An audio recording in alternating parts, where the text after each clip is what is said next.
Hello, Music Multiverse listeners, and welcome back to Beyond Your Radio, Unknown Sundays. Hope you had a wonderful 4th of July weekend of our Canadian counterparts. The Canada Day on July 1st. This whole weekend has been it's just been great. It's time to talk about a band, an artist, something in the music multiverse that might be relatively unknown to some. Some of our listeners, our music appreciators, the collectors out there, and might interest them in a rabbit hole to go down, so to speak. This is your first time here. Welcome. If this isn't, you already know that this is an extension of our article section on beyondyourradio.com. You can find all of this entire list of bands, artists, 35 of them and more, from 2026 so far that are relatively somewhat unknown or may not be known. If you've subscribed to the channel, appreciate that very much. If you haven't, this is your opportunity. We do this constantly, but our shows are usually about new artists, new bands, new music that doesn't get an entertaining background from radio or publications.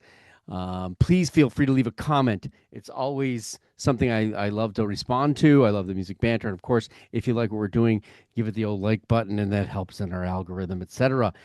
Today, it's a special kind of Unknown Sunday. I'm not going to tackle one. I'm going to tackle more than 35. Happy 250th to us in the United States. On this Unknown Sundays 2026, I am going to kind of go through where we are at the halfway point, considering we're already in July and June has ended. So 6 months into 2026. And I hope to get you interested in some of these artists, their albums of 26, and potentially in their back catalog, should they have some, and some of them definitely do. This is going to be a bit more on a concise realm and brief notes for me, nothing in a major discussion point, which Unknown Sundays generally are. I'm going to get the list forth and coming, and maybe get the images up. I don't think I can play over 35 tracks and get away with it. So just note the list, what I'm describing, and go after it. Some of these have already been mentioned on our album review Saturdays. They've been some of them are from the album for today, and some are from other shows. So here we go. There's 35 here and more. And how many of those did you know about when we're all said and done? So I'm just starting this off in the January realm, all right? And it started off relatively early with Richard Salas, his album Casino. This is audio musicality on this record that's got this place, this thing you're in, this casino, and it has that feeling, that darkness, anxiety, the gloriousness of it all, and the thrills in this absolutely stunning and kind of involving tight production. It's stunning in the accomplishments within the confines of such a place, and the descriptions that are going there, and the mind to be in there. And he's just all in. This is an indie rock adult alternative kind of record. That if that's where your wheelhouse is, this should be really good for you.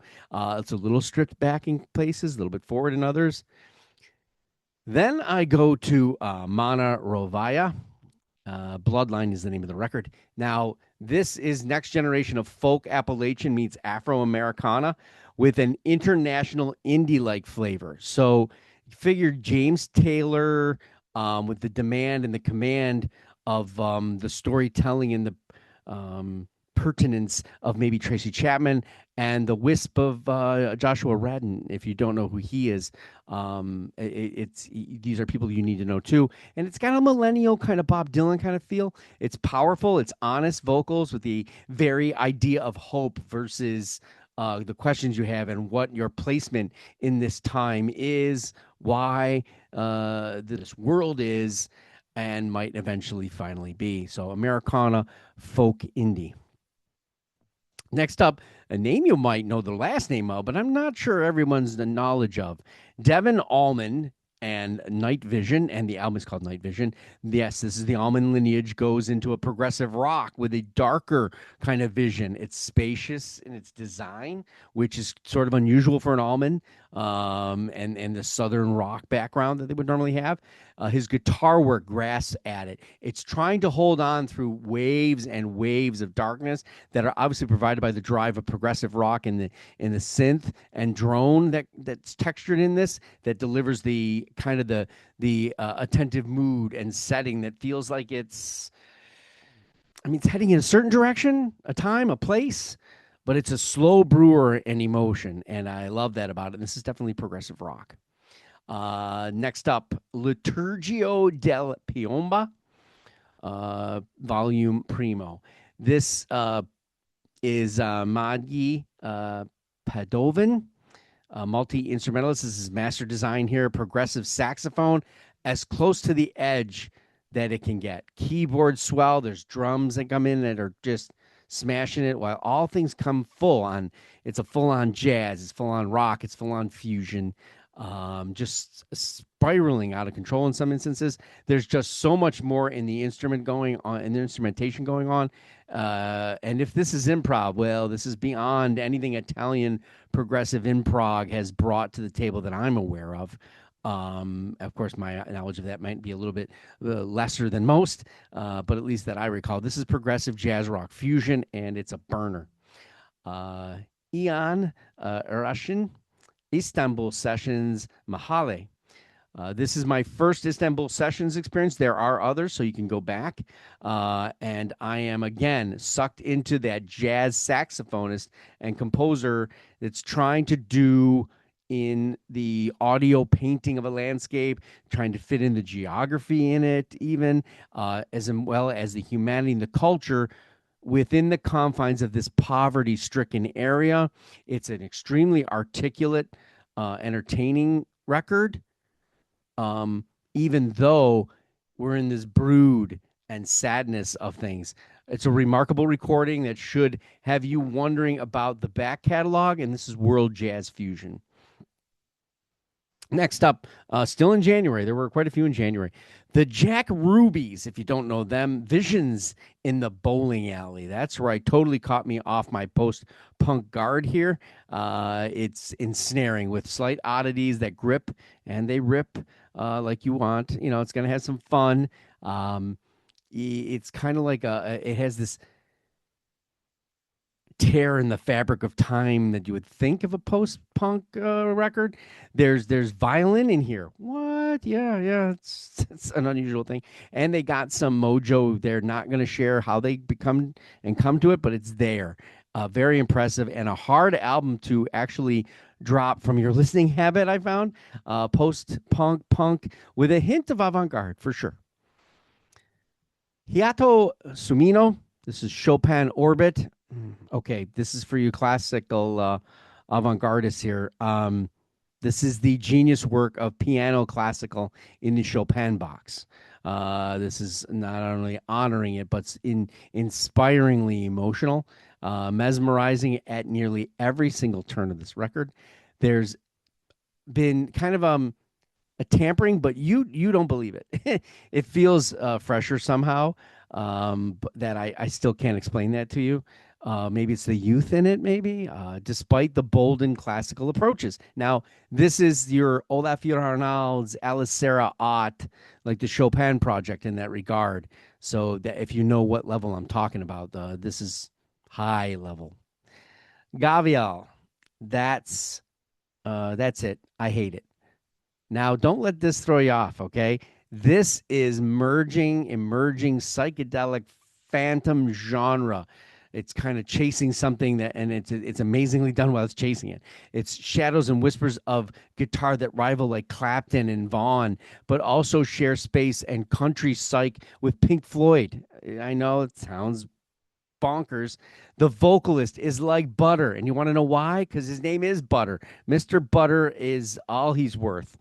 His amazing range of delivery leads us to a conclusion that is the song Wicked Game cover. Yeah, it'll haunt, and you will fathom over this entire listen when you're finished. Obviously, psychedelic rock, stoner rock with progressive shades. It's Gavial Earn, Setting Fire to the Sky. I have never heard drums on a progressive black metal record that are done like this in their intent. This is the nature of this is like this that it's the very key to it all. It's the tone and the intensity in the production than any recording as of late.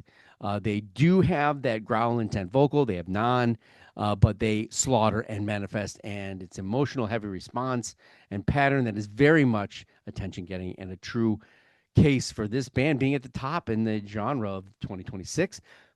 Pay attention though, even as this one ends oddly with a beautiful last breath, they decide to crush with a bonus track that should have maybe been placed elsewhere.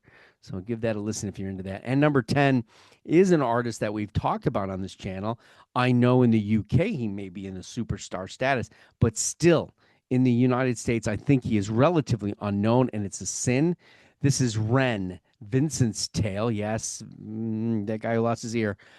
We've talked about this generational rapper from England a couple of times on this channel. Multi-instrumentalist, songwriter, not just a rapper or a production specialist. And I cannot reiterate enough how the lyricism, the flow, and the genuine metaphoric songwriter that this man is. He's a rifter in that. He pushes buttons and he persists. Drop the disdain for British rap, as the young man here is better than anything and anyone out there right now by a very wide margin in creativity, musicality, and overall connection to the truth of our environment as struggling humans and those that sometimes don't struggle. This is rap. It's a hip hop crossover, rock rap, and way more than you're expecting. And we've talked about this before. And get Ren on your radar. In February, maybe this is known to some, Big Big Train, but this is Woodcut, now in the world's neck of the progressive woods. This band is relatively known in that extent of the world, but what I'm saying now is that this is the time to start if you don't, because this album is quintessentially the orchestrated prog rock, constructed musicality, and contemporaneity that they dwell in very well. One might think this is kind of neutered, maybe, but it's got yes isms, and it's the undercoating. But there's a dark instrumental position. There's thicker crescendos. There's nooks and crannies to explore in this progressive contemporary rocker. Number 2 is right now a heavy favorite in album of the year. Maybe not on everybody's list, but by God, I think it's because this person's already known in another realm. This is Jay Buchanan, Weapons of Beauty. The Rival Sons frontman. Yeah, that's right. The one that was supposed to be the next Rolling Stones that really hasn't gathered that intensity that everyone's thinking, and they probably do deserve it most of the time. This is a genuine, heartfelt, sparsely delivered, intense folk rock Americana album. So far, wicked for the whole year. It's not even close in the genre itself. I mean, I know Sturgill Simpson tries with the Americana Gone Disco, but we'll talk about that later. This is an audio masterclass in vocal delivery that is nearly unhinged in some cases, but your ear is hanging on every single word he mutters or belts. The album is perfection in sound and how it's delivered because it doesn't go over the top. It's absolutely believable as to why this man and his band are still being coveted in the industry despite the lack of overall mainstream success. It's the range and power of his vocal is absolutely stunning, and it holds the entire record, no matter whether it's going for the gusto or it's delivering it a little subdued. And of course, Americana folk rock. Number 3 in February, and the last one of February is Weed Pecker. 5, yeah, terrible title. But it's your 5th album. Go ahead. Stoner rock needs to have you kind of sewn up at the get go, right? Except for the lack of the title here. This has everything off the bat. I mean, boom, and then it flips you into a psychedelia that you weren't expecting. This is sonic reverb on fading whispers with a recording level I have not experienced in a long time in this genre. Almost as if Neil Young's Harvest Moon was kind of being channeled, but they decided to hell with it and swayed it into a stoner psych oblivion. Then they're suddenly channeling Rage Against the Machine, like Tom Joad's echoing moment, and the song called Ash, using the loudness and grunge to amp everything up. This is a good, cool ripping record. and even do that with a song called Mirrors. It kind of enters a proggy position. These are the kind of weeds you want to be stuck in and get lost in. Obviously, stoner rock, but psychedelic rock and a bit more. Let's go to March. Number one in March, Floating Nest, Blow Off Steam. Astronomy recording music has a female lead into a Faith No More kind of progressive rock attitude and experimentation that is absolutely what progression is as a category itself. While the experimental heavily goes where it goes, there's this theatrical manifestations and a magical sound moment in different places, which are very much kind of stingers in the record, and I love that. They have a mayhem in their pocket, and they're not afraid to use it too. And this dual-headed vocalist, female, deserves some attention for the progressive uniqueness and the presentation. This would be in the progressive metal side.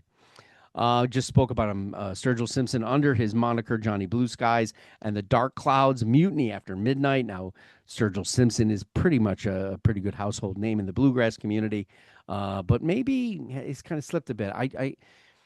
Most of you might know, but if you don't, let's just do this again. This is a voice untamed and genreless country bluegrass fusionist extraordinaire at his next finest. He just keeps doing this. This is disco turbulent, middle finger pointing that uses everything and then some for in his style of in his repertoire, and it's fabulously accomplished. But it will take you some time to get there because. Maybe the disco is it's a little artistic in its way it's done, but he's stepping off the reservation. He does it quite a bit. He's just a one of a kind, and this is we'll call it disco punk alternative country. Yeah, take that to the sound bank. Next up, number 3, Laura Chavez, My Voice. This woman should be a household name in instrumental guitar. So get on her blues bus and become a lover now. Don't wait. Yes, she's got part Texas, part Chicago. Huh, what? Hey, there's nowhere you can go from there but beautiful tempo, lick, riff, slide, and even a case for a tornado of old style. Now, I say tornado, I'm referring obviously to somebody older. You look it up. Versus the modern style that features the Vaughnisms, maybe the El Demiola, or even that of Eric Clapton. Maybe even Joe Bonamassa. Her voice is the guitar. That's the great playmanship here. The title's perfect. She's the mercenary and the way she weaponizes it. And she is the only female ever to win Blues Guitarist Instrumentalist Award. So take that in the blues, rock, electric guitar, blues area. Next up, we go different from that, and that's Neurosis. Yes, you in the metal community know who Neurosis is, but you that are looking in, scared, let's go to An Undying Love for a Burning World. Okay, best title of the year, signed, print, delivered, done. No one's going to beat that. That's crazy title good. I know you in the black metal rock environment know who they are, and you would exalt them in most cases. But this is the record that I'm positioning that will take the unknowns there. The post metal sludge, atmospheric progressiveness that they have. It just find a killer moment after killer moment. It's a complete dedication to the craft, which is what I like. There's amazing length, but amazing performances on the instrument. And there's a cohesive production style here that never blinks or feigns away from the burning world. Seething and Scattered is the song of the year in that regard. It's been brewing since COVID. Dear God, what a song. Progressive black metal and sludge, I guess I'll put this in that category. Following right up on that is Kal-El, Astral Voyager Part 2, Volume 2. Volume 1 was really good. The Stoner Rockers continue where they are, and that space panache they have as they continue that saga. It's a banger from start to finish. Yeah, if you're missing Sabbath, you're on it. Put it on and find out how a band doesn't waste a single second of a 6-track record. Fuzz, riff, hints of doom against roaring vocals to hurtle through the music multiverse with intent to slay. Stoner rock with space rock, I guess you call it. 6. Well, Che Maestro, The Guest House. This was on, I think, Album for Today. Elaborate pianist and merging of jazz that's heavy on, I don't know, on the more than less. Um, Exceptional in a lot of places in the adding of vocals and shades of solidarity in a classic format. It goes to places that are wonderful. It goes to places you might not expect, but there are shades of Billy Joel in how he plays the guitar, how he thinks, the storytelling, but also a Coltrane as well, hinting at the jazz, the rock fusion kind of possession crossover. Compositionally, he's taking you through a process, and it's very, very good. This is like jazz, classical jazz crossover. Next up at number 7 is Prostitute, Attempted Martyr.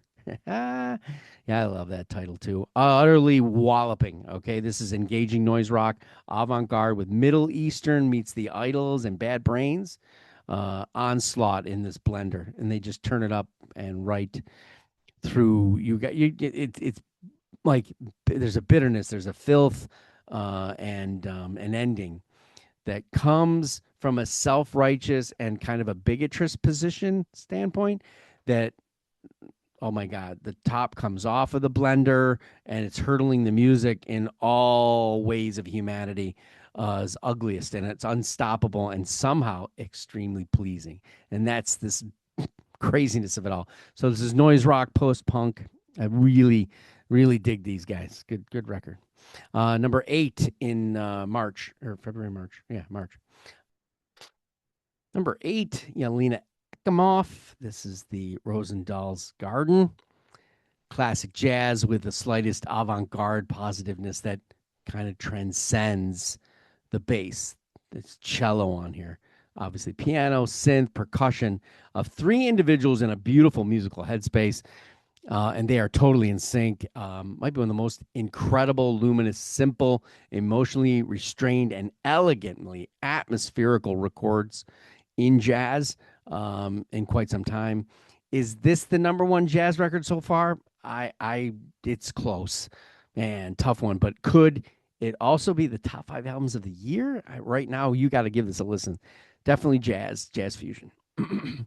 Lily Refrain, Nagalite. 30-minute onslaught of kind of an operatically delivered electronica over black metal. Darling of a record with a mood and journey that is kind of as immense as her vocal is. It's kind of leading the charge. Instrumental fortitude that carry this as long as it could be done in the name of transformative music. This is an avant-garde, gothic, progressive, industrial kind of fit. Won't be for everybody, but in this vein, it's a stunning record. This is not her first rodeo, so check her out. And Lily is spelled Lili. King Tough is the last one to close out March. The name of the album is Moo. Okay, let's take a little off the top of that lo-fi rock that we usually have, right? It's like a usual haircut. And let's whap it in the face with a hot towel of mustard up petty, maybe, and hit it over the head with the idea of like what Ty Segall would bring, maybe some Beatles and the Buzzcocks, and maybe you might have an idea, but then again, you might get kicked in the groin by Elvis Costello during this in a memory of that, and even solo George Harrison of the 80s. It's all in there. I shit you not. King Tough did all that, so just deal with it. Kind of an interesting blues rock, southern pop blues, post punk. I don't know, punk in there, but yeah, a little bit of punk. It's King Tough. Moo. Let's move to April. Fantastic Cat Out of Hell.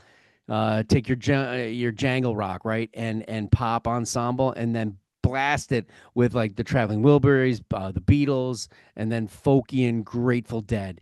Even the boring songs are masterfully catchy and absorbing. It kind of gives you the sense of them. They become your favorite later, even though you know how they are going to go.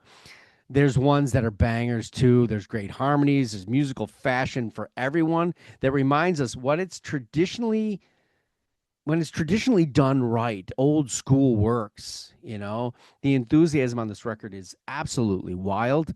It's aggressive and familiar. And these Cat, I don't know why it's not Fantastic Cats, are laying it down litter by litter. Jam rock, rhythm and blues rock. Next up, Machina, let the spiders in. Let's put some old school Andy Curran and Kim Mitchell on a harder rock steroid, maybe, and then say, hey, what about the AOR with a dose of vocals that could be Michael Hutchins of In Excess with a gritty rock pitch that even fits a Soundgarden to Sabbath mentality?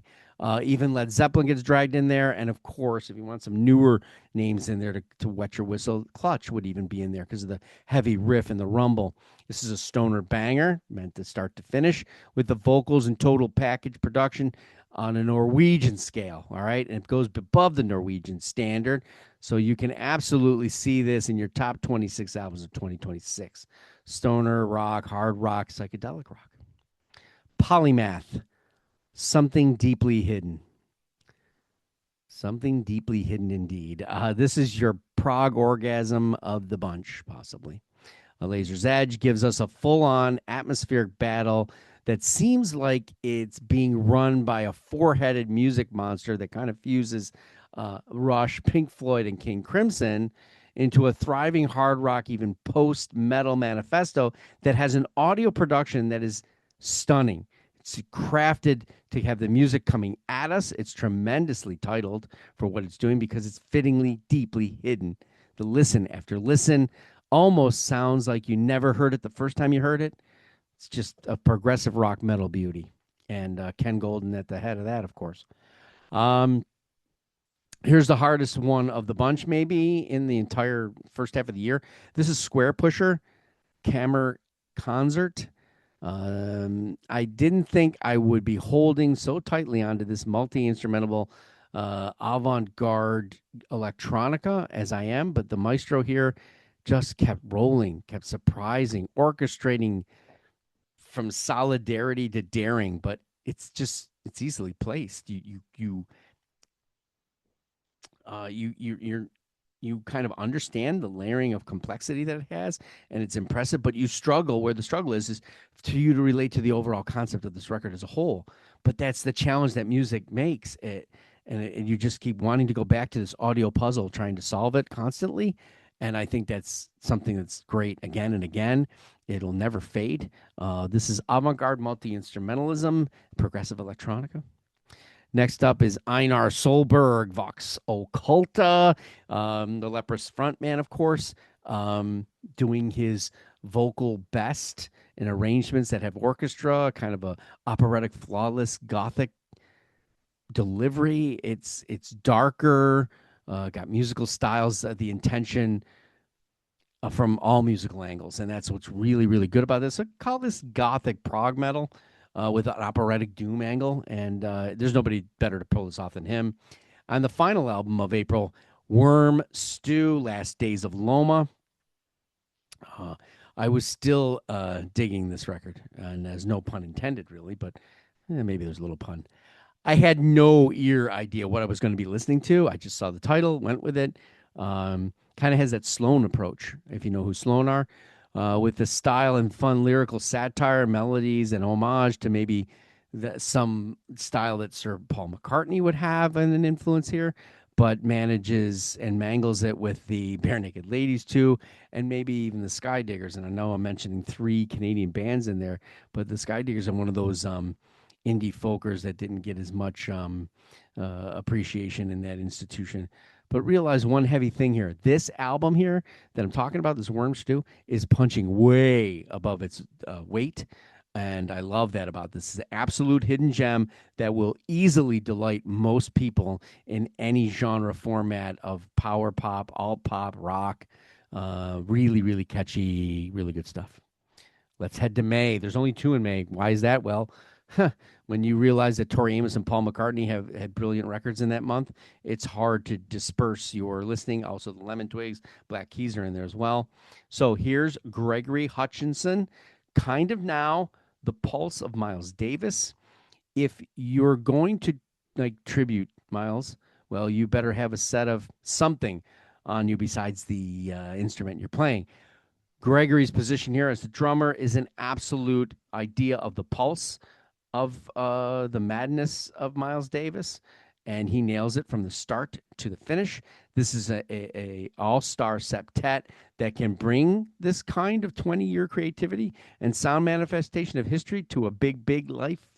Um, it sounds sometimes like the greats themselves are actually playing it in the room again. You got the likes of Jaco Bro, Gerald Clayton, and Ambrose Akinmusire, and they're following that pulse, and you knew they would, and they're spot on. The only other record in May is Dr. Bionic, Electric Pollen. Excellently done, pulsating, progressive fusion-esque bass and drum rock album with all kinds of tricks of the trade, musical trafficking violations that will make themselves audio known as you play. But it's just what the doctor ordered. But it beats it beats the usual, right? I love how this works. I dig it. It's how you have to approach this. Obviously, this is electronic crossover, hip hop, bass, and drum. Get to June now as we finish this off. Remember, we're not finished with it, so to speak. Yes, record we've reviewed. Muse is in this. Mike Campbell and the Dirty Knobs, as well as Modest Mouse, Death Cab for Cutie. But we're actively still attacking Evanescence, Goose, and Sublime still. So that's number one on June right now is Ambrose Akinmusire and Mary Halverson, Slow-Mo Neon Luminate Havering. I don't know what the title means. That's the only big problem here. This has some moments I know that some jazz no not so lovers are going to be simply perturbed with. They call it the tuning song, right? But it's not what this is. It's just improv and finding a position. This is two jazz crafters that are amazing at their instruments. So we've got guitar and trumpet as a duet in this stunning piece of connectivity that has elements of jazz ambience, holding it like tissues of the bones and stuff. The improv is absorbing, but so is the construct, which makes this an amazing jazz record in all of this year so far. Obviously, this is jazz. And then we'll go right to Red Kite. This Too Shall Pass. It was just on album for today. This is Mood Swallowing Slowness. This is saxophone jazz-led fusion that's the eeriest I've ever heard the instrument be in the portrait of orchestration and soundscape.